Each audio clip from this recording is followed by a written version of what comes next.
Hi అండి, నమస్తే. Welcome to our channel పాకశాల. ఈరోజు వీడియోలో బొంబాయి రవ్వతో వడియాలు చేస్తున్నాను.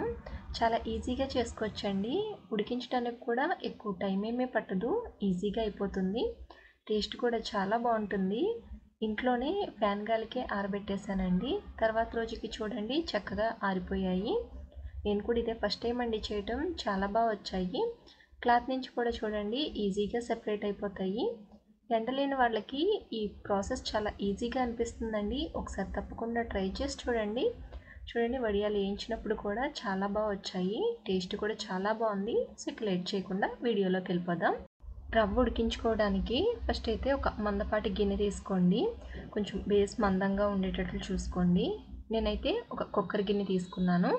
ఇప్పుడు ఇందులోకి ఒక 8 కప్పులు వాటర్ పోస్తున్నాను. మనం ఏ కప్పుతో అయితే బొంబాయి రవ్వ తీసుకుంటామో అదే కప్పుతో 8 కప్పులు వాటర్ తీసుకోవాలి. వాటర్ కరెక్ట్గా ఉంటే మనకి వడియాలు బాగా వస్తాయి. ఇలా 8 కప్పులు వాటర్ పోసుకుని స్టవ్ ఆన్ చేసి వాటర్ని మరగనివ్వాలి. మరుగుతున్నప్పుడు ఇప్పుడు ఇందులోకి కొద్దిగా ఒక హాఫ్ టీ స్పూన్ వరకు సాల్ట్ వేస్తున్నా. సాల్ట్ మరీ ఎక్కువ వేయకండి, వడియాల్లోకి ఎక్కువ సాల్ట్ పట్టదు. సరిపోకపోతే తర్వాత చూసుకుని సాల్ట్ వేసుకోవచ్చు. ఇప్పుడు ఇందులోకి ఒక 2 టీ స్పూన్లు నువ్వులు వేస్తున్నా. నువ్వులు వేయటం వల్ల టేస్ట్ చాలా బాగుంటుందండి. నువ్వులు మట్టుకి స్కిప్ చేయకుండా వేయండి. ఇందులోకి మీకు కావాలంటే అల్లం పచ్చిమిర్చి పేస్ట్ కూడా ఈ వాటర్ మరుగుతున్నప్పుడే వేసుకోవచ్చు. ఇలా ఒకసారి బాగా కలుపుకొని వాటర్ని మరగనివ్వండి. ఇలా మరుగుతున్నప్పుడు ఇప్పుడు ఇందులోకి 1 కప్పు బొంబాయి రవ్వ తీసుకున్నాను. ఉప్మా రవ్వ ఉంటుంది కదా, అది 1 కప్పు తీసుకున్నా. 1 కప్పు రవ్వకి 8 కప్పుల వాటర్ పడుతుంది. ఇలా వాటర్ మరుగుతున్నప్పుడు గ్యాస్ సిమ్లో పెట్టేసుకుని ఈ రవ్వని కొద్దిగా వేసుకుంటూ కలుపుకోవాలి, లేదంటే ఉండలు కట్టేస్తుంది. ఇలా స్లోగా రవ్వను వేసుకుంటూ కదుపుకోవాలి. ఇలా మొత్తం రవ్వ వేసుకుని కదుపుతూ ఉండండి. సిమ్ టు మీడియం ఫ్లేమ్లో పెట్టుకుని 5 to 6 మినిట్స్ వరకు ఉడికించుకోవాలి. రవ్వ మంచిగా ఉడికితే మనకి వడియాలు కూడా బాగా వస్తాయి. ఇది కొంచెం దగ్గరకు వచ్చేంత వరకు ఉడికించుకోవాలి. ఎక్కువ టైం ఏమీ పట్టదండి, ఒక 5 to 6 మినిట్స్ అయితే సరిపోతుంది. చూడండి ఇది కొంచెం దగ్గరకు వచ్చి ఉడికింది కదా. ఇప్పుడు దీని కన్సిస్టెన్సీ ఒకసారి చూపిస్తాను చూడండి.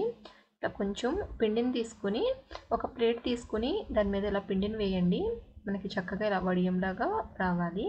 ఇలా వస్తే కనుక మనకి పిండి రెడీ అయిపోయినట్టే. ఇప్పుడు ఇక స్టవ్ ఆఫ్ చేసేయండి. లాస్ట్లో చిల్లీ ఫ్లేక్స్ వేసుకుని ఒకసారి బాగా కలుపుకోవాలి. మీరు కావాలంటే వాటర్ మరుగుతున్నప్పుడు అల్లం పచ్చిమిర్చి పేస్ట్ వేసుకోవచ్చు.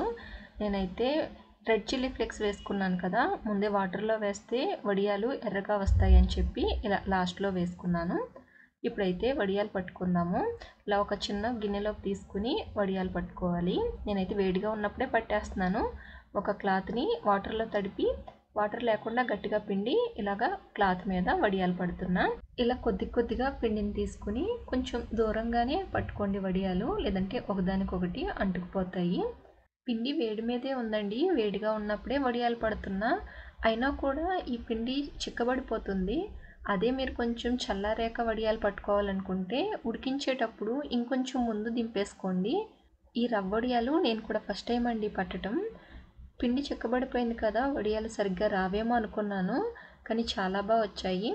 అది కూడా నేను ఫ్యాన్ గాలికి ఆరబెట్టానండి, ఇంట్లోనే పట్టేశాను. ఇలా మొత్తం అన్నీ కూడా వడియాలు పట్టేసుకుని రాత్రంతా ఫ్యాన్ ఫుల్ స్పీడ్లో పెట్టేసి వదిలేసేయండి. తర్వాత రోజుకి చూడండి వడియాలు చక్కగా ఆరిపోయాయి. ముందు రోజు నేను మార్నింగ్ 10 to 11 ఆ టైంకి పట్టాను. తర్వాత రోజు ఈవినింగ్ 4 ఆ టైంకి వడియాలు అయితే ఈ విధంగా ఉన్నాయి. ఇప్పుడైతే క్లాత్ రివర్స్ చేసుకుని ఒకసారి వాటర్తో లైట్గా తడపండి.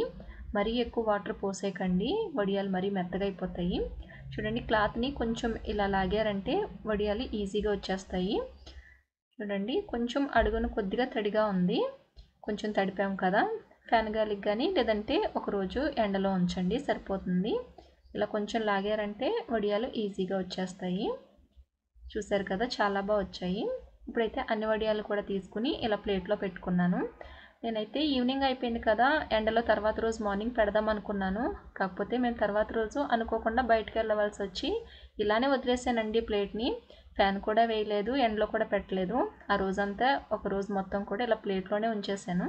తర్వాత రోజుకి చూడండి వడియాలు చక్కగా ఆరిపోయాయి. నేను బ్యాక్ సైడ్ తడిగా ఉంది కదా ఆరవేమో అనుకున్నాను, కానీ ఎక్కడ తడి లేకుండా ఎండలో కూడా పెట్టలేదండి. చూడండి చక్కగా ఆరిపోయినాయి. ఎండ లేని వాళ్ళు కూడా ఈ వడియాలను చాలా ఈజీగా పట్టేసుకోవచ్చండి. సో ఒకసారి వడియాల్ని వేయించి చూసుకుందాము.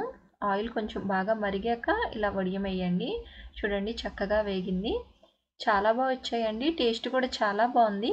ఒకసారి తప్పకుండా ట్రై చేసి చూడండి. ట్రై చేశాక మీకు ఎలా కుదిరిందో నాకు కామెంట్ సెక్షన్లో షేర్ చేయండి. వీడియో నచ్చితే లైక్ చేయండి. మీ ఫ్రెండ్స్కి అలాగే ఫ్యామిలీ మెంబర్స్కి షేర్ చేయండి. మా పాఠశాల ఛానల్ని కొత్తగా చూసినట్లయితే సబ్స్క్రైబ్ చేయండి. అలానే పక్కనే ఉన్న బెల్ ఐకాన్ క్లిక్ చేసినట్లయితే మేము పెట్టే ప్రతి వీడియో నోటిఫికేషన్స్ మీకు వస్తాయి. Thank you.